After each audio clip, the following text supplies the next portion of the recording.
The morning sun poured through the tall windows of the county courthouse, casting long shadows across the polished marble floors. People rushed around with purpose, lawyers clutching briefcases, worried defendants checking watches, and court officers maintaining order in the busy hallways. Among them walked Thomas Reid, a man who stood out even in this crowd. His custom Italian suit probably cost more than what most people in the building made in a month. His shoes gleamed with fresh polish, and his gold watch flashed with each confident gesture. At 42, Thomas had built his real estate empire from a small inheritance into a company worth millions. The Reid Development signs stood tall across the city, marking his territory like flags on conquered land. Today should have been nothing but a minor inconvenience for Thomas. A zoning violation, his third this year, for ignoring building codes on his newest apartment complex project. In the past, these situations had always worked out the same way: pay a small fine, shake some hands, make some promises, and carry on business as usual. Money talked, and Thomas knew exactly what language it spoke. Courtroom 4B, a security guard directed him after checking the docket. Thomas nodded without making eye contact and continued typing on his phone. His lawyer, Paul, hurried alongside him, reviewing notes and looking significantly more concerned than his client. "Thomas, we should really discuss the approach here. Judge Peterson is known for being thorough, and these repeated violations." "Relax," Thomas cut him off with a dismissive wave.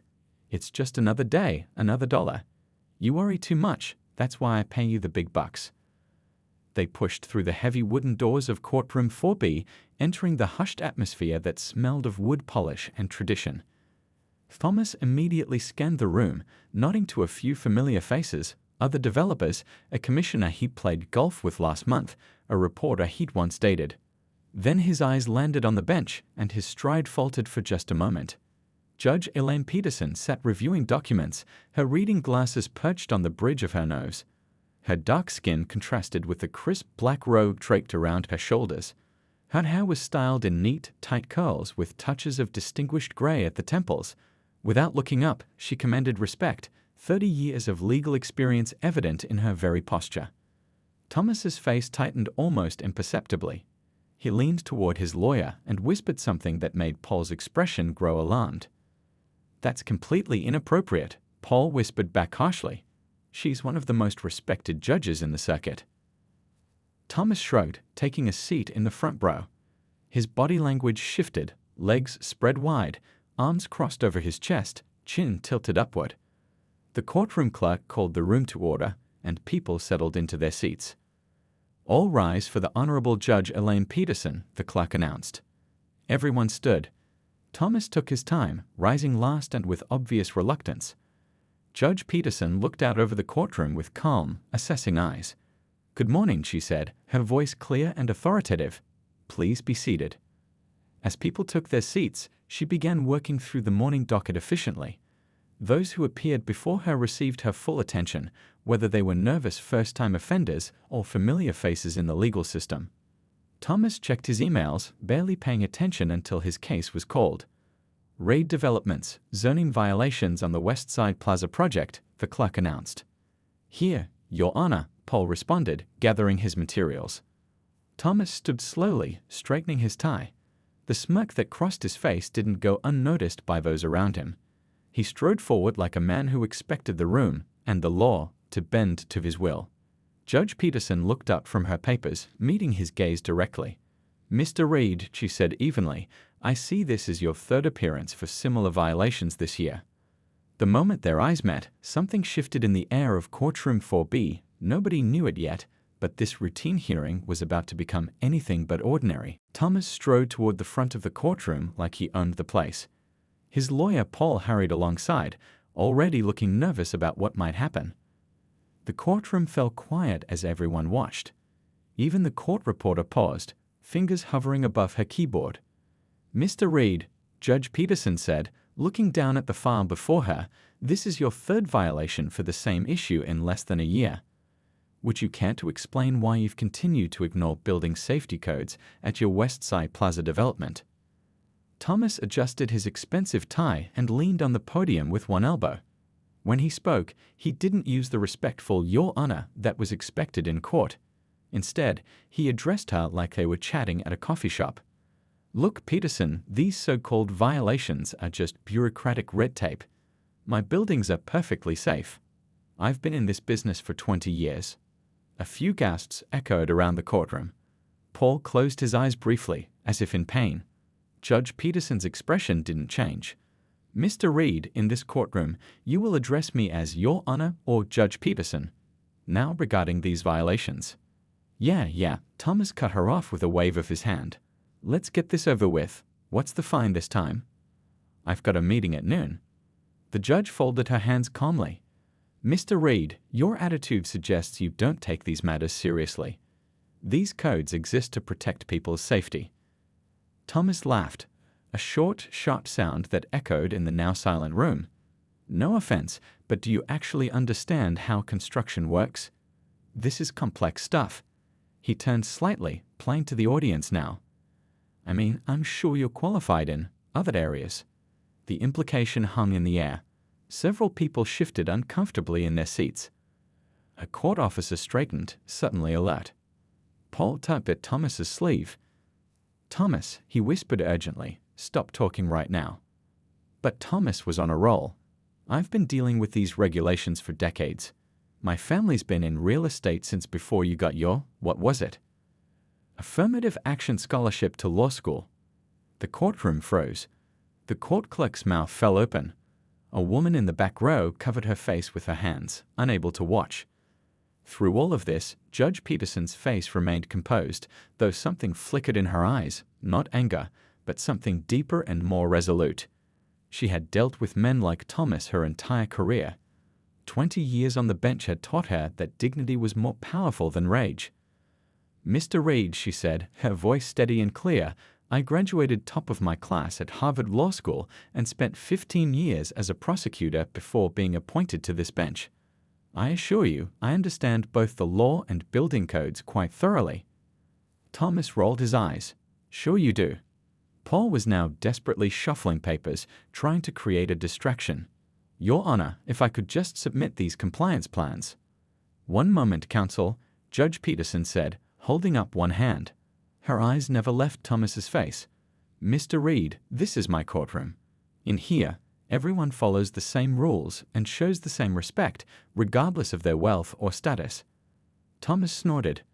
"Rules always seem to bend for some people, don't they?" A murmur rippled through the courtroom. Even the most jaded court veterans couldn't believe what they were witnessing. The court reporter's fingers flew across her keyboard, capturing every word. Judge Peterson studied Thomas for a long moment. Then she picked up her gavel. "Mr. Reed, I think we need to take a brief recess. When we return, I hope you'll have reconsidered your approach." She tapped the gavel once. "Court will recess for 15 minutes." As she stood to leave, Thomas turned to his lawyer with a smug smile. "See?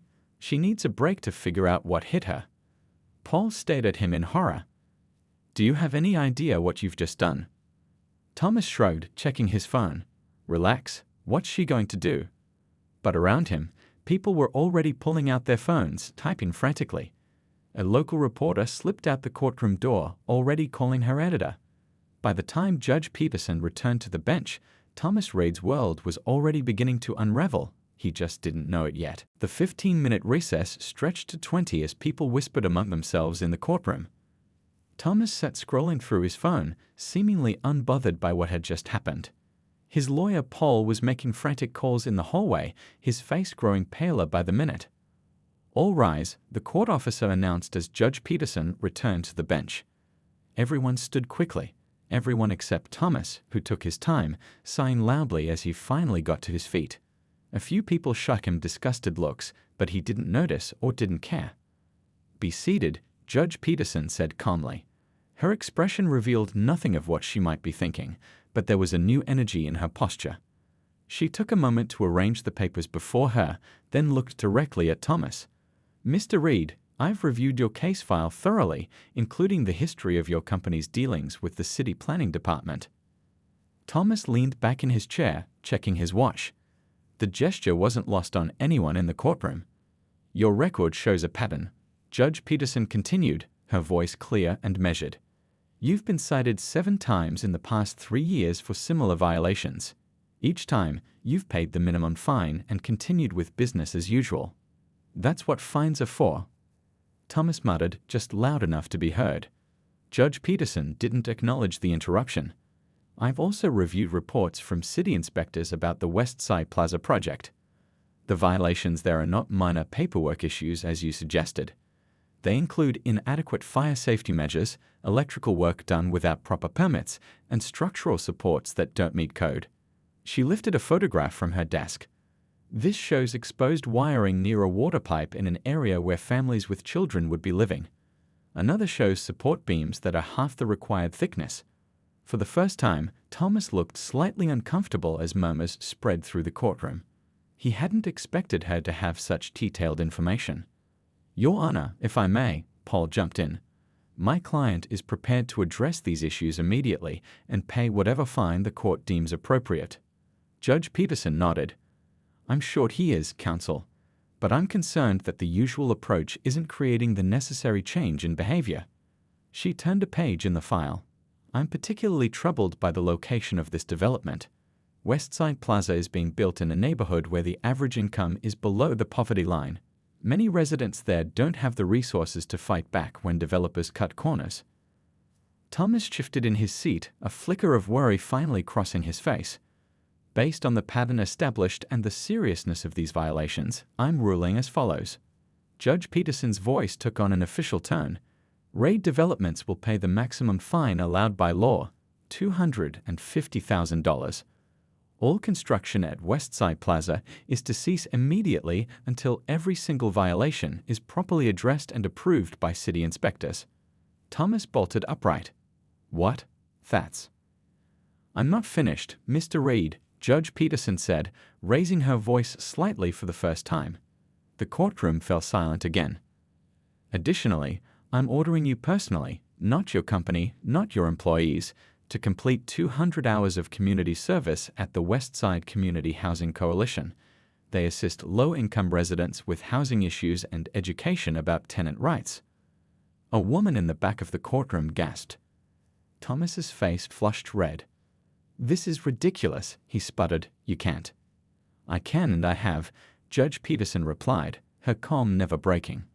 "This court has full authority to order community service in cases where there's a pattern of violations that impact public safety." She met his furious gaze without flinching. "Mr. Reed, these aren't just rules on paper. They exist to protect real people, the same people who would have lived in your building, the same people who trusted that their homes would be safe." Thomas stood up, his chair scraping loudly against the floor. "I'll appeal this. I know people, important people. You have no idea who you're dealing with." Judge Peterson simply nodded. "That is your right, Mr. Reed. In the meantime, the ruling stands, and the clock on your community service begins tomorrow. Court is adjourned." The sharp crack of her gavel echoed through the room. As she stood to leave, her eyes briefly met Thomas's, not with anger, but with something that looked almost like pity. Thomas didn't notice. He was already storming toward the exit, nearly knocking over a young court clerk in his path. Paul hurried after him, desperately trying to calm his client before he made things even worse. Neither of them noticed the small crowd of reporters gathering in the hallway, alerted by text messages from those who had witnessed the shocking scene. Thomas Reed's day was far from over, and the worst was yet to come. Thomas burst through the courthouse doors into the bright afternoon sunlight, his face flushed with anger. His expensive suit jacket was now unbuttoned, his tie loosened, and his perfectly combed hair slightly disheveled. Paul hurried behind him, still clutching his briefcase and looking increasingly worried. "Thomas, please calm down. Let's discuss this rationally," Paul began, reaching for his client's arm. Thomas yanked away. "Calm down? Did you hear what just happened in there? $250,000 in community service. Like I'm some teenager who spray-painted a wall." He didn't notice the small group of reporters who had gathered at the bottom of the courthouse steps. A local TV news van had just pulled up, and a woman with a microphone was quickly applying lipstick while her cameraman set up equipment. "Mr. Reed, Lisa Chen from Channel 8 News. Can we get your comment on Judge Peterson's ruling?" she called out, already moving toward him. Thomas spun around, seeing the reporters for the first time. Instead of walking away or giving a careful statement like Paul was desperately signaling him to do, his face lit up with an opportunity to vent his fury. "Oh, I've got a comment all right," he said, striding down the steps toward the growing crowd of journalists. "That wasn't a ruling. That was a performance by someone who has no business sitting on that bench." Paul closed his eyes in horror. "Thomas, stop talking right now," he hissed, but it was too late. "You want to know what happened in there?" Thomas continued, now speaking directly to the camera that was definitely recording. "I got railroaded by a judge with an agenda. She doesn't understand the first thing about real estate or building codes." The reporter held out her microphone. "Are you saying Judge Peterson isn't qualified? She's been on the bench for 20 years and has a reputation for being very knowledgeable on zoning law." Thomas laughed bitterly. "Qualified? Please, we all know how she got that position. It sure wasn't merit. This is what happens when they start handing out jobs to fill quotas instead of hiring the best person." A collective gasp went up from the crowd. Even the cameraman's eyes widened behind his equipment. Paul was now physically trying to pull Thomas away, but the developer shook him off. "The woman is completely biased against successful business people. She's probably never worked in the private sector a day in her life. Just another government employee with a chip on her shoulder trying to punish people who actually create jobs in this city." "Mr. Reed," the reporter pressed, "are you referring to Judge Peterson's race when you talk about quotas?" Thomas's eyes narrowed. "I'm talking about a system that promotes people for all the wrong reasons, and now I'm supposed to waste my time doing community service. Me? I employ hundreds of people. I pay more in taxes than that judge will earn in her lifetime." By now, at least 3 news crews had gathered. Smartphones were out, recording every word. A group of courthouse employees had paused on the steps to watch the meltdown unfold. "This is about her ego," Thomas ranted, his voice getting louder. "She couldn't handle a man who wasn't intimidated by her robe and her gavel, so she made an example of me." He jabbed a finger toward the courthouse. "You know what? People like her are the problem with this country. Always playing the victim, always looking for special treatment." "Thomas," Paul finally shouted, loud enough to cut through his client's tirade. "That's enough. We're leaving now." But the damage was done. The reporters exchanged excited glances, knowing they had just captured something explosive. A young law clerk who had been watching quickly tapped on her phone, uploading a video clip to social media with the caption, "Real estate developer melts down after Judge Peterson's ruling. You won't believe what he said about her." As Paul finally managed to drag Thomas toward the parking garage, neither man noticed a sleek black car parked nearby. Inside sat Gregory Wilson, Thomas's biggest investor, watching the scene with a deepening frown. He picked up his phone and dialed his assistant. "Cancel my meeting with Reed tomorrow," he said quietly, "and get me everything you can on the West Side Plaza project. I think we need to reconsider our position." Across the city, phones buzzed with notifications as the video began to spread. In less than an hour, it would reach Thomas's daughter at college, his ex-wife at her yoga studio, and the board members of every organization he belonged to. By dinner time, #RaidMeltdown would be trending, and the full video of his courtroom behavior, recorded by the official court cameras, would be released in response to media requests. Thomas's day of reckoning had only just begun. Thomas woke up the next morning with a pounding headache. After yesterday's disaster at the courthouse, he'd gone straight to his private club and downed 3 scotches before dinner. He'd ignored the constant buzzing of his phone, assuming it was just Paul with more lectures about his behavior. Now, as sunlight streamed through his bedroom curtains, he reached for his phone on the nightstand and was shocked to see over 50 missed calls, dozens of text messages, and hundreds of email notifications. "What the hell?" he muttered, sitting up too quickly and wincing at the pain in his head. The most recent text was from Paul, "KLME and Humiliated Eli. Do not speak to anyone else." Thomas scrolled through the other messages, his stomach tightening with each one. His daughter had sent 5 texts, the last one reading, "Dad, how could you? Everyone at school has seen the video. I'm so embarrassed I can't even go to class." His sister, "Thomas, Mom is in tears. The neighbors showed her the news. What were you thinking? As he scrolled through his emails, one subject line make and freeze. UGNT. Withdrawal of investment capital, West Side Plaza project. It was from Gregory Wilson, his biggest investor. Thomas opened it with shaking fingers. The message was brief and crushing. In light of yesterday's events and the values displayed, Wilson Investment Group is immediately withdrawing all financial support from the West Side Plaza development and all future RAID projects. Our attorneys will contact yours with the necessary paperwork. No, Thomas whispered, now fully awake. Gregory's investment represented over 30% of the funding for West Side Plaza. Without it, the project would collapse before it even resumed construction. He quickly opened his news app, and his own face stared back at him from the top story. Developer's racist rant against judge goes viral. Below it was a video thumbnail showing him red-faced and shouting on the courthouse steps. Thomas felt sick. He clicked on the video with a growing sense of dread. There he was, every ugly word captured in high definition. The comments beneath the video were overwhelmingly negative, with thousands of people expressing outrage. His phone rang, startling him. It was Nicole, his company's public relations director. "Thomas, I've been trying to reach you since yesterday," she said when he answered, her voice tense. "It's bad, really bad. The video has over 2 million views already. We've received 3 calls this morning from major business partners wanting to discuss their relationship with RAID developments." "They can't just walk away," Thomas protested. "We have contracts." "Most of those contracts have morality clauses," Nicole reminded him. "And that's not all.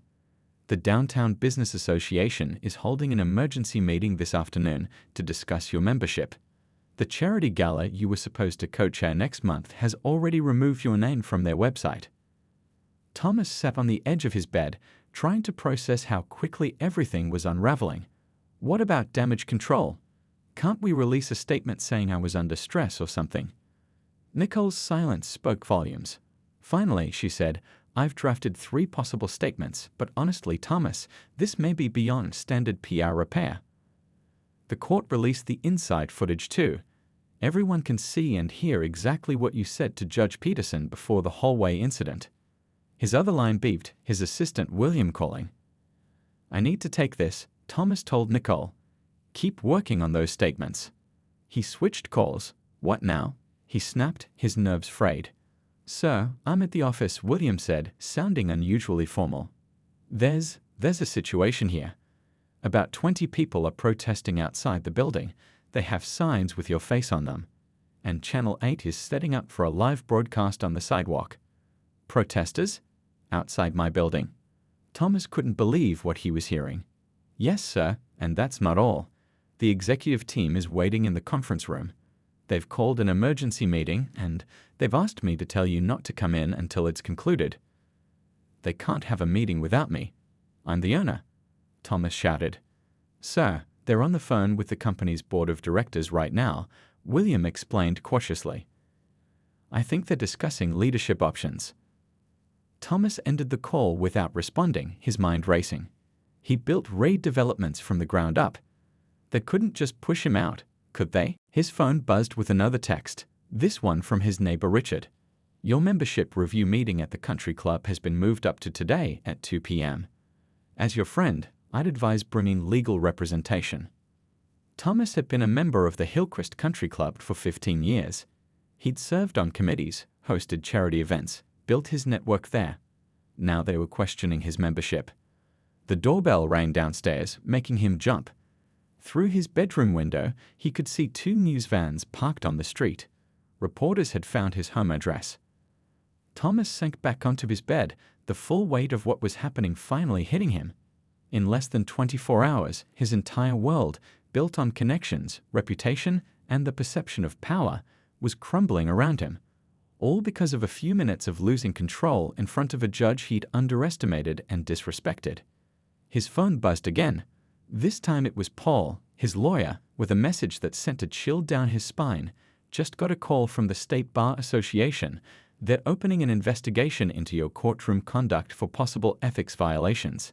This is getting serious. Call me." And it was only 9:30 in the morning. 2 weeks after the courthouse incident, Thomas sat alone in his home office, staring at the pile of legal documents covering his desk. Outside, the sky was bright blue, but he hadn't left his house in days. Every time he tried, reporters would appear, shouting questions and pointing cameras. Now he understood what it meant to be trapped by your own actions. His cell phone rang, the special ringtone he'd set for Paul, the only person still consistently taking his calls. "Please tell me you have good news," Thomas said instead of hello. Paul sighed audibly. "I wish I did. We just got served with another lawsuit. A group of former employees is claiming you created a hostile work environment with discriminatory practices." Thomas slammed his fist on the desk. "That's ridiculous. I hired plenty of—" "Don't." Paul cut him off sharply. "Don't say whatever you were about to say. Remember, I represent you, but I can't help if you keep digging yourself deeper." Thomas fell silent, rubbing his temples. Over the past 2 weeks, he'd learned the hard way that everything he said could be used against him. "Who's behind this lawsuit?" he finally asked. "5 former employees, including Robert Chen, your former head of accounting who left last year, and Diane Washington from HR who quit 6 months ago." Thomas's stomach clenched. Both had left suddenly, with vague explanations. He'd assumed they'd gotten better offers elsewhere. "They claim you consistently passed them over for promotions despite their qualifications, made inappropriate comments about their backgrounds, and created separate standards for different employees," Paul continued.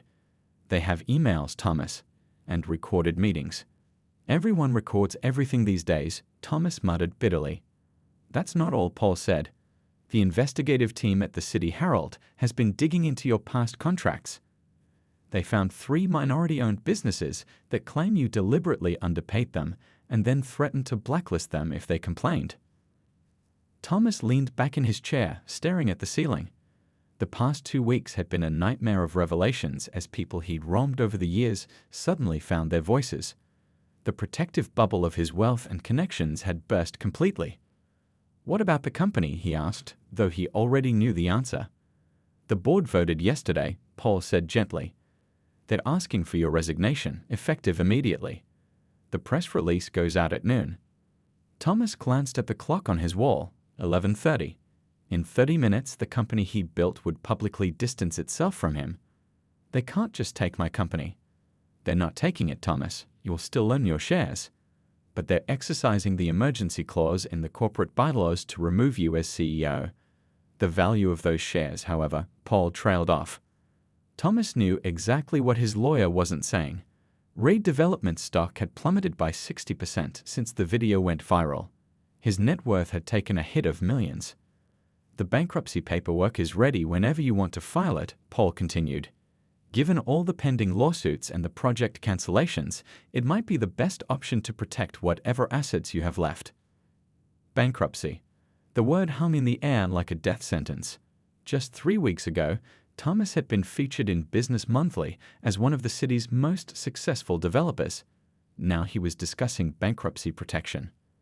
"There's something else," Paul added hesitantly. "The Community Housing Coalition called. They haven't seen you for your court-ordered community service yet. Judge Peterson has scheduled a compliance hearing for next Monday." Thomas closed his eyes. In the chaos of everything falling apart, he'd completely forgotten about the community service hours. "If you don't show up, she could hold you in contempt," Paul warned. "That would mean jail time, Thomas." The doorbell rang, making Thomas jump. Through his window, he could see a delivery person leaving a large envelope in his mailbox. "I need to go," he told Paul. "Someone just delivered something." 5 minutes later, Thomas stood in his kitchen, staring down at the contents of the envelope. His hands trembled slightly as he read the letter from the State Licensing Board, announcing an investigation into his business practices and potential revocation of his developer's license. Without that license, he couldn't legally build anything in the state, even if he somehow recovered financially.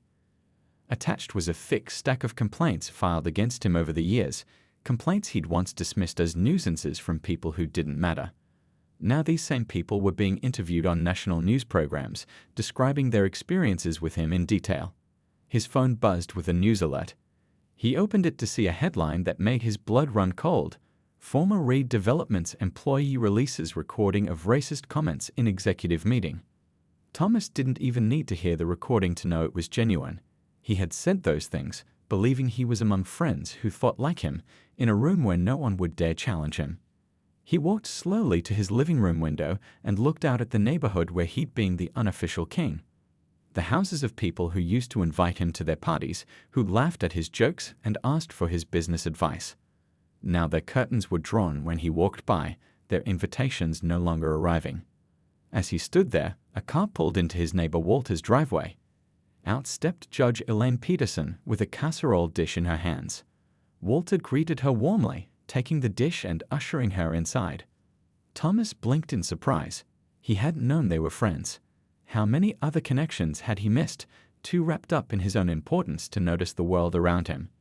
For the first time since this nightmare began, Thomas felt something beyond anger and self-pity. A creeping realization that perhaps the problem all along hadn't been an unfair judge or an overly sensitive society. Perhaps the problem had been him. 6 months had passed since that fateful day in courtroom 4B.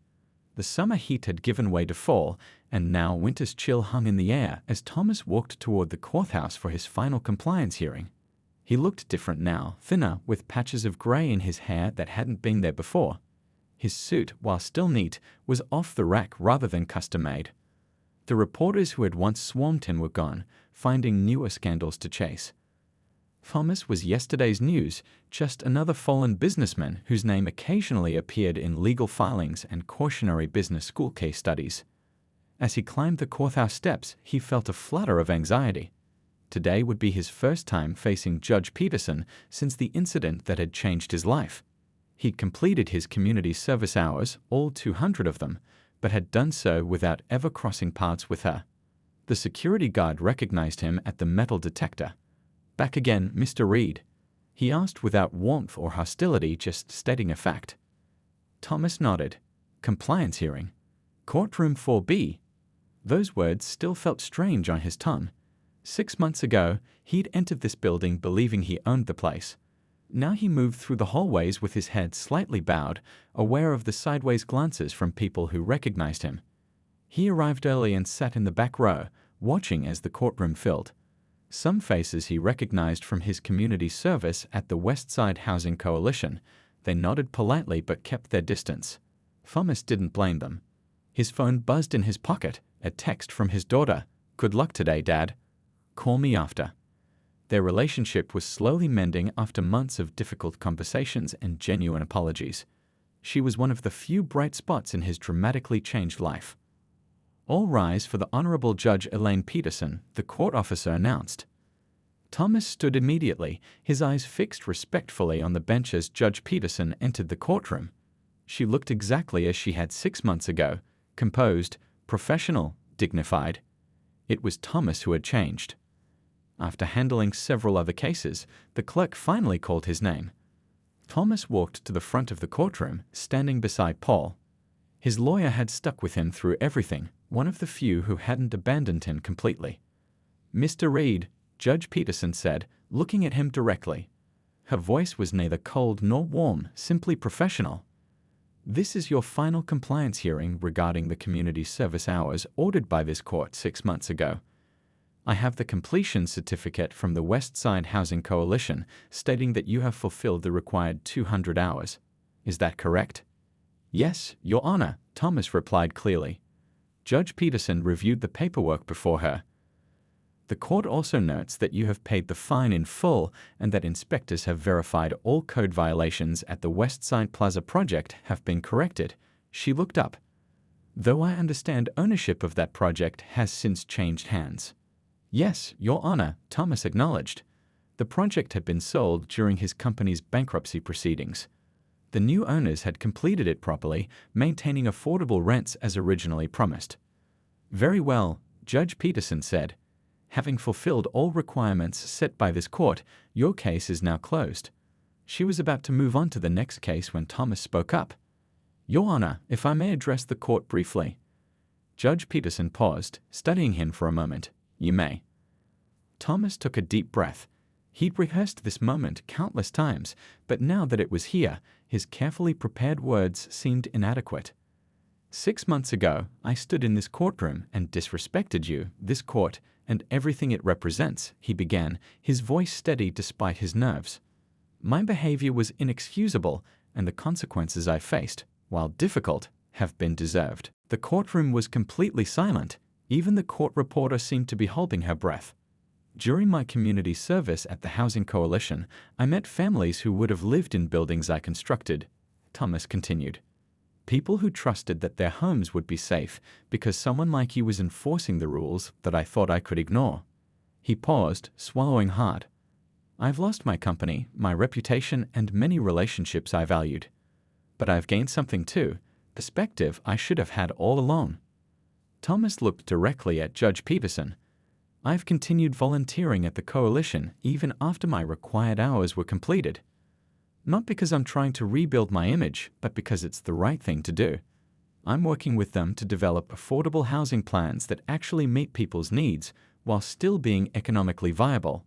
He straightened his shoulders. I won't take any more of the court's time.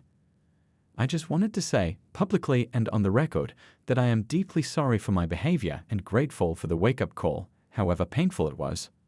Judge Peterson's expression remained neutral throughout his speech, but something flickered in her eyes, not sympathy, but perhaps recognition of something genuine. Thank you, Mr. Reed, she said simply. The court appreciates your statement. This case is closed. As Thomas turned to leave, an elderly woman from the Housing Coalition, Ms. Beverly, who had supervised most of his service hours, caught his eye from the gallery and gave him a small nod of approval.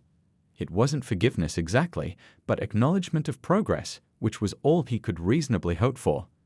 Outside the courthouse, the winter sun broke through the clouds. Thomas stood on the steps where his meltdown had been captured 6 months earlier, feeling the weight of that moment, but also something lighter, the possibility that rock bottom could become a foundation for something better. His phone buzzed again.